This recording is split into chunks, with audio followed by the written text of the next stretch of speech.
Everything in the universe is geometric, whether it's people, trees, cats, planets, solar systems, stars, you name it. Anything in the universe can be measured on a geometric scale.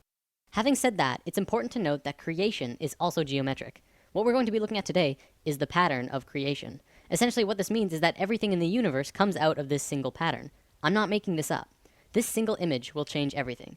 When I mentioned in lesson 5 that the ancient Egyptians and even more ancient civilizations knew about a deeper, basic understanding of the universe, this is the flower of life. And it is also the creation pattern of everything in existence. Even non-tangible things, emotions, thoughts, music in its entire spectrum, everything comes from this image. Okay, so there are 13 information systems that comes out of the flower of life. Today, I'm going to show you how physical reality can manifest itself, which is just one of the 13 systems. In future lessons, we will look at more. It's also important to note that at first it may not make sense. I ask that you do not choose immediately to shut this out, and just watch with an open mind, and try and see this in a new way. Also, I want to tell you that by learning about sacred geometry simply by observing, you are absorbing only a very minuscule amount of information. If you really want to learn more, you must begin to draw it yourself. I kid you not, when you do this, you begin to see things in a new way. You begin to understand why things are done in the way that they are done. Promise.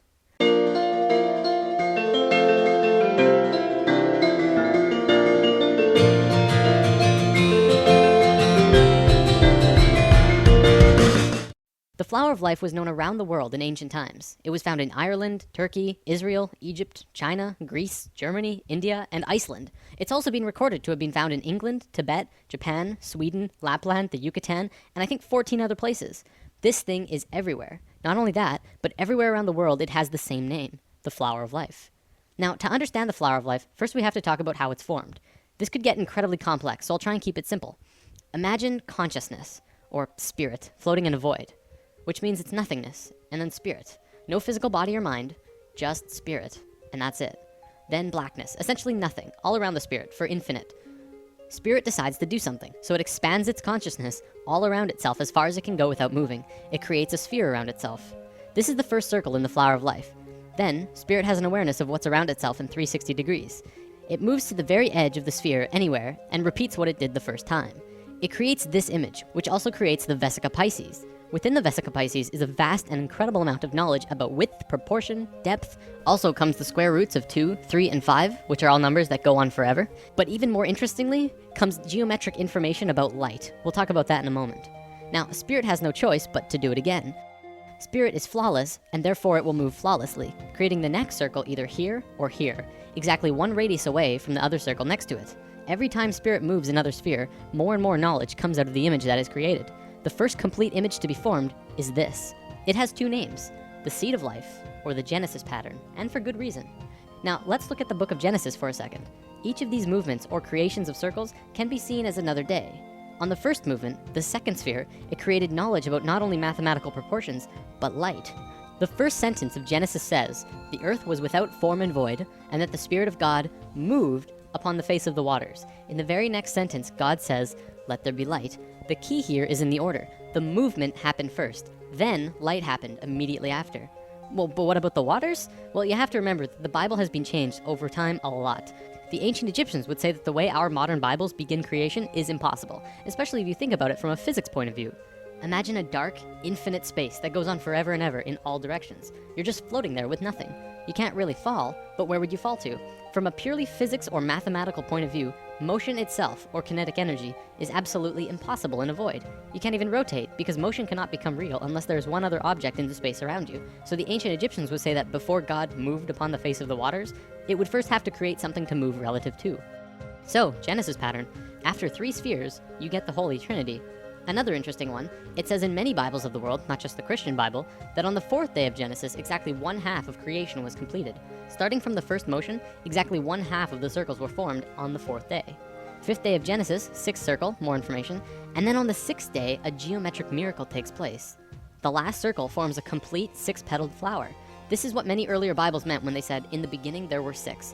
Our Bible even said creation was formed in 6 days, and this fits exactly. This is the pattern of Genesis, and so it's called the Genesis pattern. It's also the beginning of the creation of the universe that we live in.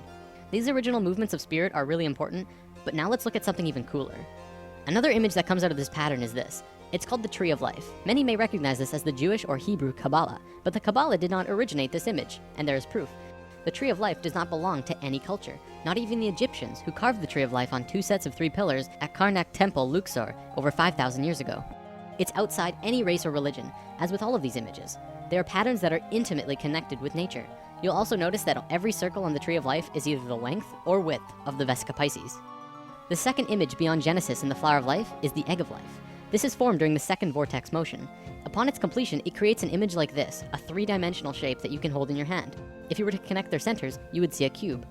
So what? Who cares? Well, the ancient Egyptians did, because they were concerned with creation, life, and death. They called this cluster of spheres the egg of life. You probably won't believe me just yet, but this shape is the morphogenic structure that created your body. Your entire physical existence is dependent on the egg of life structure, and everything about you was created from that form. Everything from your eye color to how long your fingers are. This is a whole lesson on its own, so let's move on for now. All around the world, the flower of life was always made the exact same way. See, this pattern can clearly go on forever. However, they always stopped after 19 circles.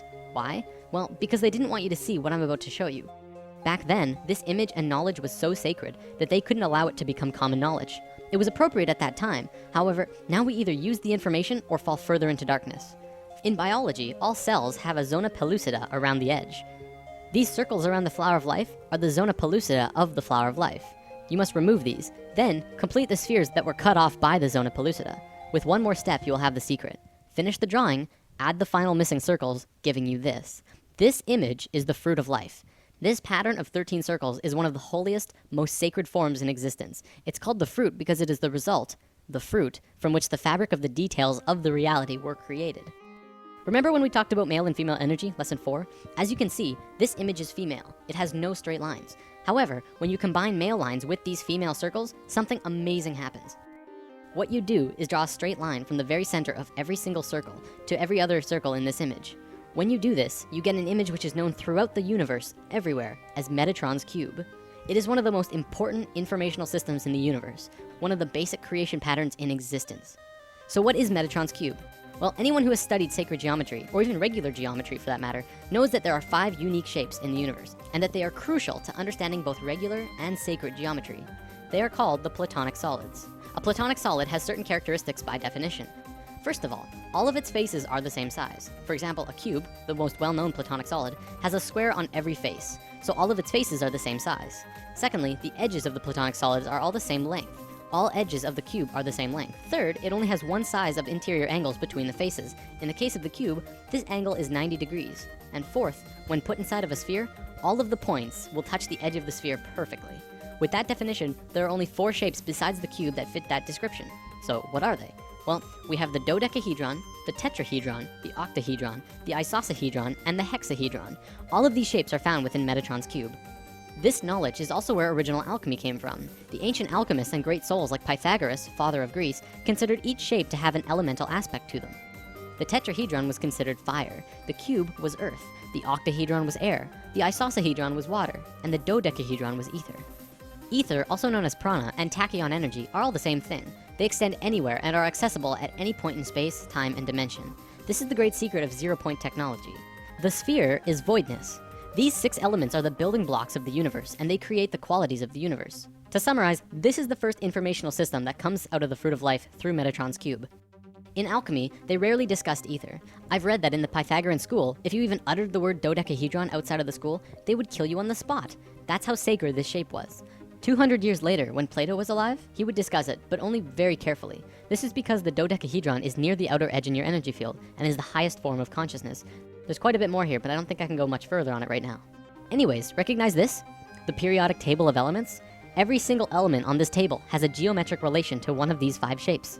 Modern scholars ridiculed this idea until the 1980s, when Professor Robert Moon at the University of Chicago demonstrated that the entire periodic table of elements, literally everything in the physical world, is based on these same 5 forms. In fact, throughout modern physics, chemistry, and biology, the sacred geometric patterns of creation are being rediscovered.